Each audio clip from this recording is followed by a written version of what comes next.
The summer heat draped over Savannah, Georgia, like a heavy velvet curtain, thick and unrelenting. It was June, and the air buzzed with cicadas, their song pulsing through the open windows of the old colonial house on Abercorn Street.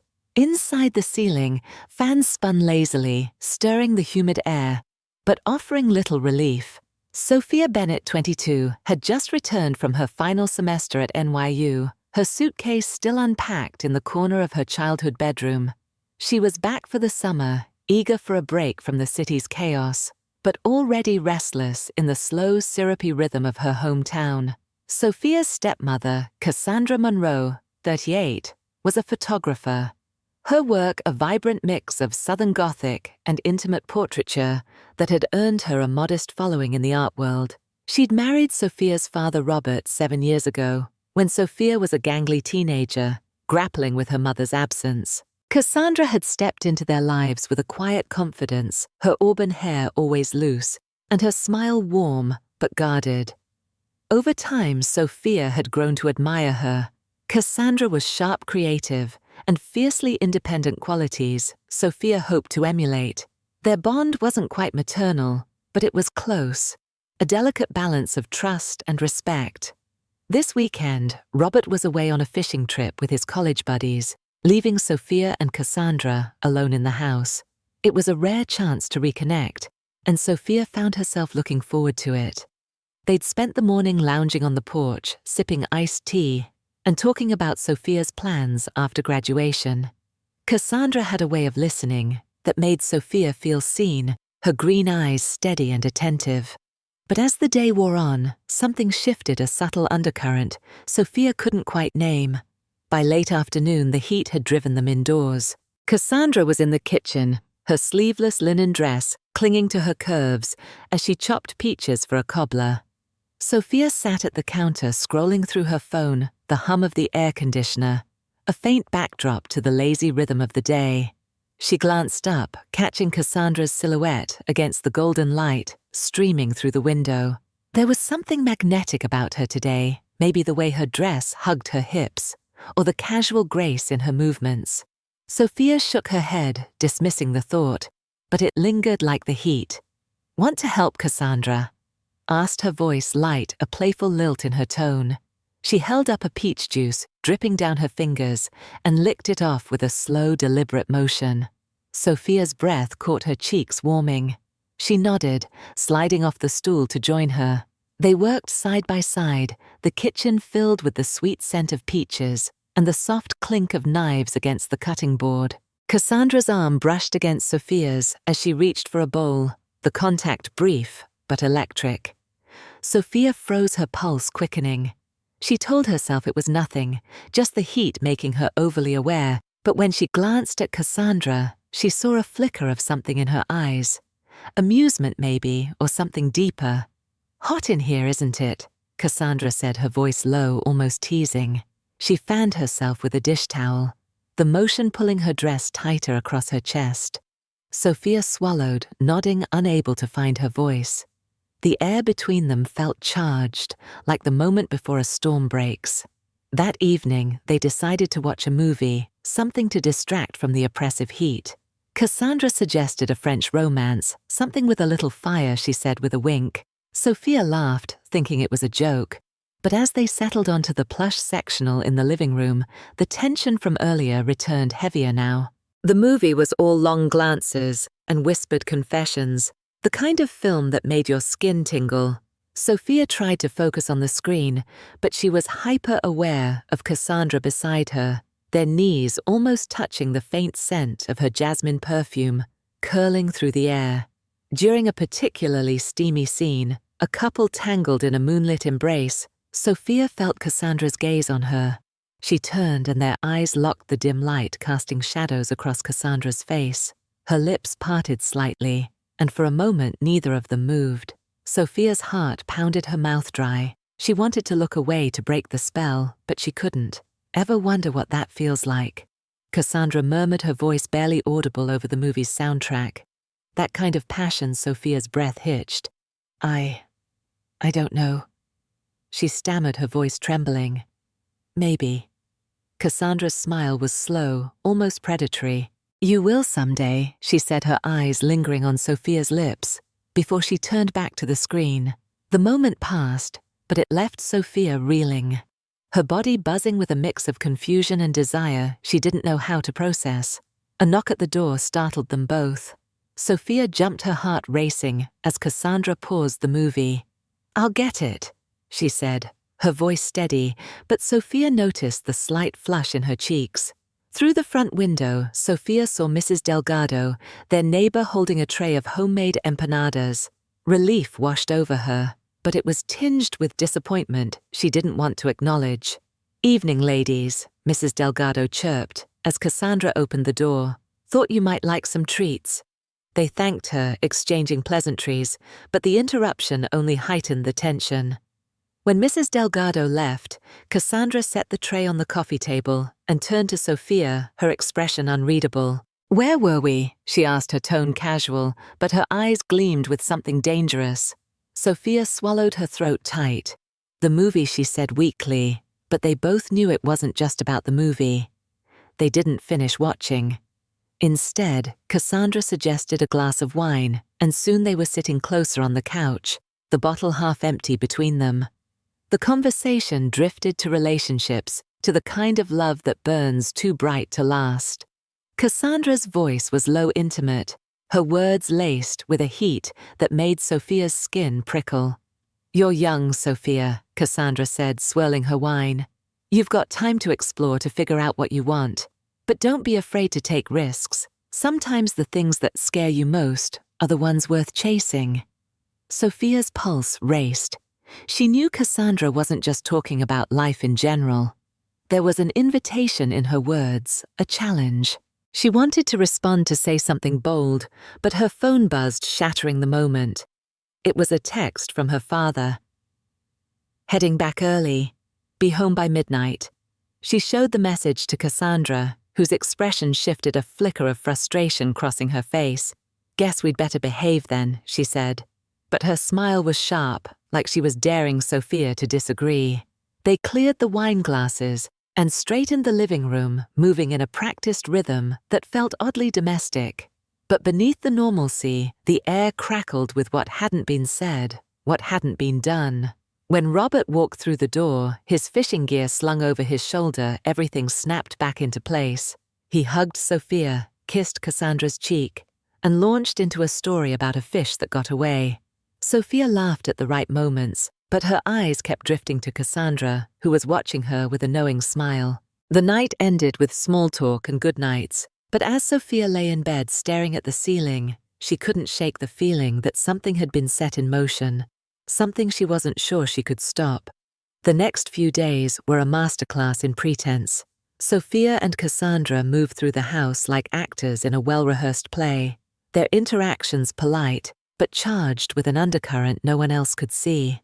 Robert was oblivious, his easy laughter filling the house as he planned barbecues and talked about his next project at the architecture firm. But Sophia noticed everything, the way Cassandra's fingers lingered on a glass when she handed it to her, the way her gaze held Sophia's a second too long across the breakfast table. One evening, while Robert was on a call in his study, Sophia found Cassandra in the backyard, watering the gardenias under the glow of string lights. The air was thick with the scent of flowers and earth, and Cassandra's white sundress glowed faintly in the twilight. Sophia hesitated, then stepped outside, her bare feet cool against the grass. "Couldn't sleep?" Cassandra asked, without turning, her voice soft but deliberate. "Something like that," Sophia replied, her heart pounding. She stopped a few feet away, watching as Cassandra bent to adjust the hose, the dress riding up, to reveal the smooth curve of her thigh. Sophia's mouth went dry, and she looked away, but not before Cassandra caught her staring. "You're awfully quiet tonight," Cassandra said, straightening up and turning to face her. She took a step closer, the hose still dripping in her hand. "Something on your mind." Sophia's breath caught. "You know what's on my mind," she said, her voice barely above a whisper.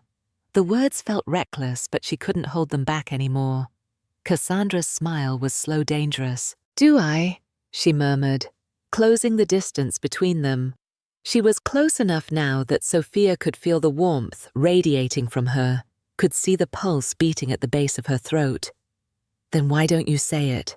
Before Sophia could respond, the back door creaked open, and Robert's voice called out, "Cass, you out here!" They sprang apart, Sophia's heart slamming against her ribs. Cassandra turned her expression smooth as she answered, "Just watering the plants, love. Be in soon." Robert nodded oblivious and disappeared back inside. Sophia exhaled, her hands trembling. Cassandra looked at her, her eyes dark with unspoken promises. "We'll talk later," she said, her voice low, "when it's just us." Sophia nodded, her throat too tight to speak. She went back to her room, her mind racing her body, humming with a desire she didn't know how to name.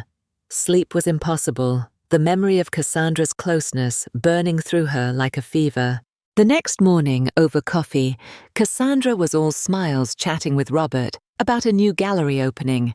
But when he stepped out to take a call, she leaned across the counter, her voice low. "Meet me in the studio tonight," she whispered. "After he's asleep."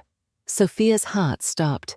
Cassandra's photography studio, a converted shed in the backyard, was her sanctuary, a place where she created her most intimate work. The invitation felt like crossing a threshold, one there'd be no coming back from. She nodded, barely breathing, and Cassandra's smile was a spark that set her nerves alight.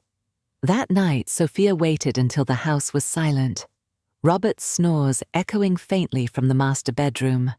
She slipped out the back door, her bare feet silent on the grass, and knocked softly on the studio door. Cassandra opened it, her silhouette framed by the warm glow of fairy lights strung across the ceiling. She was wearing a silk kimono, the fabric slipping off one shoulder, revealing the curve of her collarbone. "Come in," Cassandra said, her voice a velvet caress. Sophia stepped inside the door, clicking shut behind her. The studio smelled of developer chemicals and lavender, a heady mix that made her dizzy. Canvases lined the walls, some half-finished, others vibrant with color and emotion.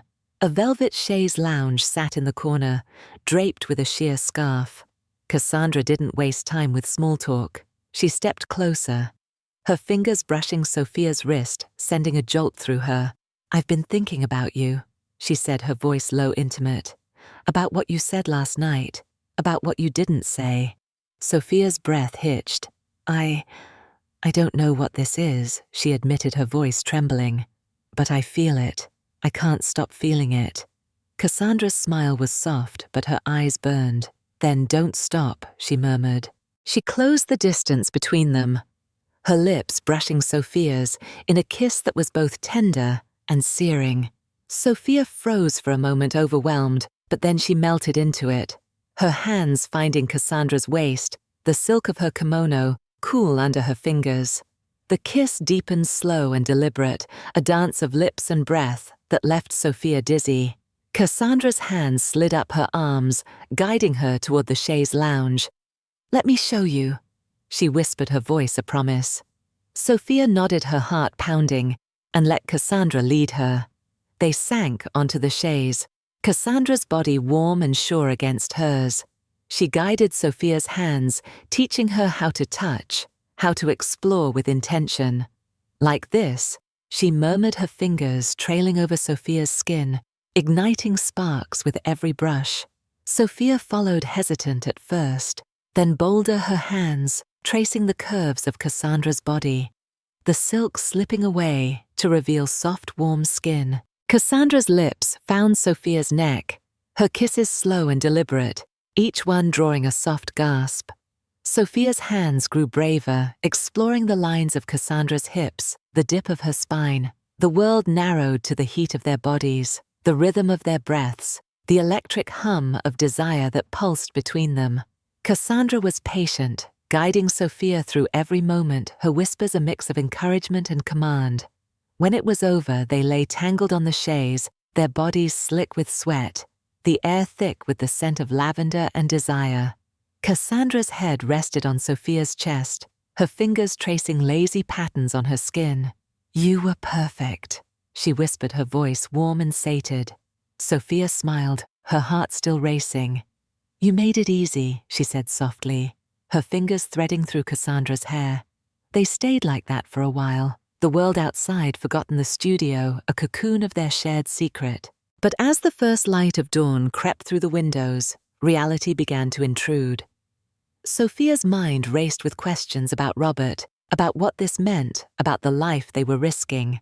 Cassandra sensed her shift, lifting her head to meet Sophia's gaze. "You're thinking too much," she said, her voice gentle but firm. "Just be here with me for now." Sophia nodded, but the weight of their actions settled over her like a storm cloud. They slipped back into the house before Robert woke, moving silently, their secret a fragile thing they carried between them. As Sophia lay in her bed, the memory of Cassandra's touch burned through her, a mix of exhilaration and dread. She didn't know what came next, but she knew one thing: nothing would ever be the same.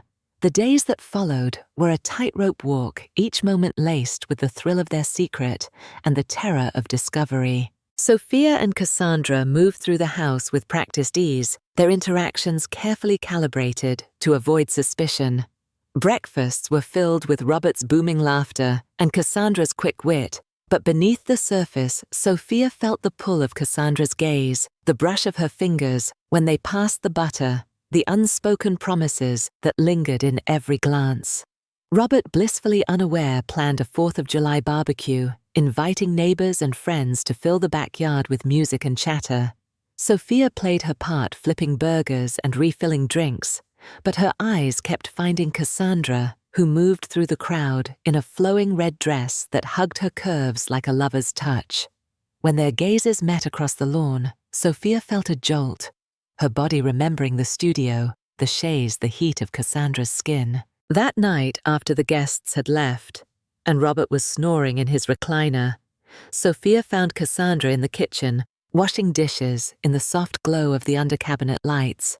The air was heavy with the scent of barbecue smoke and honeysuckle, and Cassandra's dress was slightly damp from splashing water clinging to her in a way that made Sophia's mouth go dry. "Need help?" Sophia asked, her voice low, stepping closer than necessary. Cassandra glanced over her shoulder, her smile sharp and knowing. "Only if you're offering more than dishes," she murmured, her eyes gleaming with mischief. Sophia's heart pounded. She reached for a plate, her fingers brushing Cassandra's, the contact sending a spark through her. They worked in silence, the tension building with every clink of porcelain, every accidental touch. When the last dish was dried, Cassandra turned, leaning against the counter, her body close enough that Sophia could feel her warmth. "We're playing with fire," Sophia whispered, her voice trembling with both fear and desire. Cassandra's smile was slow, dangerous. "Maybe I like the burn," she said, her fingers trailing lightly down Sophia's arm. Sophia shivered, her resolve crumbling. Before she could respond, the sound of Robert stirring in the living room made them spring apart. Cassandra smoothed her dress, her expression cool as she called out, "Just finishing up, love." Sophia's heart raced the near miss, a reminder of how close they were to ruin. The next day, Cassandra suggested a trip to Tybee Island, a chance to escape the house and the weight of their secret. Robert, swamped with work, waved them off with a grin, oblivious to the undercurrent between them. They drove in Cassandra's convertible, the wind whipping through their hair, the radio blasting sultry jazz. Sophia stole glances at Cassandra, her sundress fluttering against her thighs, her sunglasses hiding eyes Sophia knew were watching her. At the beach, they spread a blanket under a palm tree, the ocean a shimmering expanse before them. Cassandra stretched out her body languid, her dress riding up to reveal the smooth curve of her hip. Sophia tried to focus on the waves, but her eyes kept drifting to Cassandra, who was watching her with a smile that promised trouble. "Swim with me," Cassandra said, standing and peeling off her dress to reveal a black bikini that left little to the imagination. Sophia's breath caught her body responding before her mind could catch up. She followed, shedding her cover-up, the cool water a shock against her heated skin. They swam out past the breakers, their bodies brushing in the waves, the salt water a thin veil between them. Cassandra's hand found Sophia's under the water, her fingers lacing through hers, pulling her closer. "No one can see us out here," she whispered, her lips grazing Sophia's ear. Sophia's heart pounded her body, aching with need. They kissed, the ocean rocking them, their lips salty and urgent. Cassandra's hands slid down Sophia's back, pulling her closer, their bodies pressed together in the water's embrace. It was reckless, exhilarating a moment, stolen from the world. But as they swam back to shore, the weight of reality settled over Sophia again. This couldn't last, not without consequences. Back at the house, the tension only grew. Cassandra became bolder, leaving notes in Sophia's room, scribbled lines like, "Thinking of you," or "Meet me tonight," each one a spark that kept the fire burning. Sophia lived for those moments, but the guilt gnawed at her, a constant reminder of Robert, of the life they were risking. One night after Robert had gone to bed, Cassandra slipped into Sophia's room. Her silk robe barely tied her hair, loose and wild. "I couldn't wait," she whispered, closing the door behind her. Sophia's heart raced her body, already responding as Cassandra crossed the room, her movements slow and deliberate. They fell onto the bed, their kisses hungry, desperate. Cassandra's hands were everywhere, peeling away Sophia's tank top, her lips trailing fire across her skin. Sophia arched into her, lost in the heat, the urgency. Cassandra guided her, her whispers a mix of praise and command, teaching Sophia how to give and take, how to lose herself in the moment. When it was over, they lay tangled in the sheets, their breaths ragged, their bodies sated but their minds racing. "We can't keep doing this," Sophia whispered, her voice thick with emotion. "Not like this." Cassandra propped herself up, her eyes searching Sophia's. "Then what do you want?" she asked, her voice soft but challenging. "To stop. To pretend this never happened." Sophia's throat tightened. "I don't know," she admitted. I don't want to hurt him, but I don't want to lose you either." Cassandra's expression softened, but there was a fire in her eyes. "We'll figure it out," she said, her fingers brushing Sophia's cheek. "But we can't go back. Not now." The next morning, everything changed. Robert was up early making coffee, his mood unusually somber. Sophia and Cassandra exchanged a glance, their hearts pounding, as he sat them down at the kitchen table. "I need to talk to you both," he said, his voice heavy. "I've been noticing things, the way you look at each other, the way you've been acting." Sophia's stomach dropped, her hands trembling. Cassandra reached for her hand under the table, a silent anchor. "What are you saying?" Cassandra asked, her voice steady but guarded. Robert's eyes were tired, pained. "I'm saying I'm not blind," he said. "I don't know exactly what's going on, but I know it's not normal. And it hurts." The silence was suffocating. Sophia's eyes filled with tears, her voice barely a whisper. "I'm so sorry, Dad," she said, her heart breaking. "We never meant to hurt you." Cassandra squeezed her hand, her own voice cracking. "Robert, this wasn't planned. It just happened. But we can't undo it." Robert stood, his jaw tight. "I need time," he said, his voice raw. "I need to think about what this means. For all of us." He walked out, leaving Sophia and Cassandra staring at the table, their secret laid bare. The house felt different now, the walls echoing with the weight of their confession. Sophia and Cassandra sat in silence, their hands still clasped, their hearts heavy but resolute. They had crossed a line, and there was no going back. All they could do was face what came next together. As the days turned into weeks, the fallout unfolded in slow, painful waves. Robert moved out for a while, staying with a friend while he processed the betrayal. Sophia and Cassandra navigated the wreckage, their bond a lifeline in the storm. They talked, cried, fought, and loved each moment a step toward understanding what they were to each other. Sophia returned to NYU in the fall, but Savannah called her back, a pull she couldn't ignore. Cassandra's studio became their haven, a place where they could be themselves, away from judgment. They didn't have all the answers, but they had each other, and for now, that was enough. Thank you for listening to this story of passion, risk, and revelation. Subscribe for more tales that explore the complex, beautiful, and sometimes forbidden shades of human connection.